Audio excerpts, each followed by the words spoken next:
My name is Lydia Hyans and I work for Shieldfield Artworks, otherwise known as SAW, and we are an arts gallery based in Shieldfield. So we're going to start off with what I think is the most important thing that we need to do before we start to cook, and that is to make an inventory of what we have in our cupboards. Sometimes we can't find ingredients in the supermarket at the moment, or we open our cupboard and we're like, well, what am I going to make for dinner tonight? I don't know. So I find it really helpful to have a list of everything you have in your cupboard so you don't have to root through and find stuff at the back. So I've made a list here and we're going to go inside and I'll show you how I've done that. So the way I've split my list up is the different cupboards that we have in the kitchen. And within the different cupboards we have different types of food.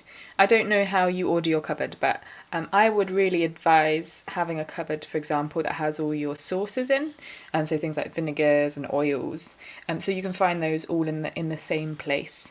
And then we have different areas of different cupboards, so this cupboard has really random items in, like lasagna sheets or poppadoms and things like that.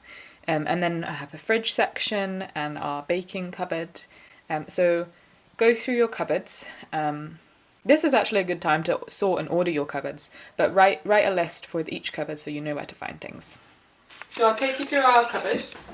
So in here we have all of our sauces and condiments, and then like gravies and beans and pulses and some random biscuity things at the top there. And in here, my flatmate works for an organisation, so this is all her food up here. We have pastas, and then we've also got nice jars. I like to be able to see my ingredients. So we've got different rices and pulses and pastas in jars. Some of them, this is a bit fancy, some of them are labelled. I have a label maker, but you don't need to do that because it's kind of obvious what that is. In our bottom cupboard, it's where we keep our cereals, and we love peanut butter in this flat, so I've got a lot of different things. And then if we have like vegetables that don't need to go in the fridge, they go down there too. Over here is our baking cupboard, very important.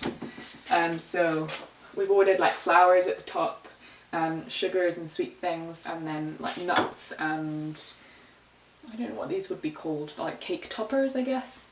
So that's all ordered, and I've written all of these ingredients on my inventory, so I know where they are and where to find them.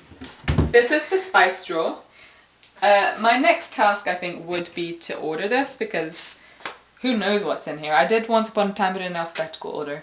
I would like to make a spice rack, but it's also good to have an inventory of your spices or whatever you have, so you know what kind of flavours you can work with, because flavour is good, baby! Last cupboard I'll show you, I guess this is the fridge really, isn't it? Is our fridge, and again, we've ordered things to be like condiments and sauces, vegetables. Your meats are always on the bottom of the fridge, and leftovers and whatever else we have, cheeses. But again, this is all on the inventory, so we know what we're working with. Yeah, baby!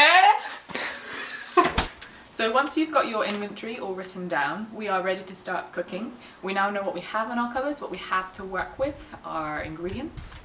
And what I've then done is had a look through different recipes with the different ingredients that we have in the cupboard, and I've come up with some ideas.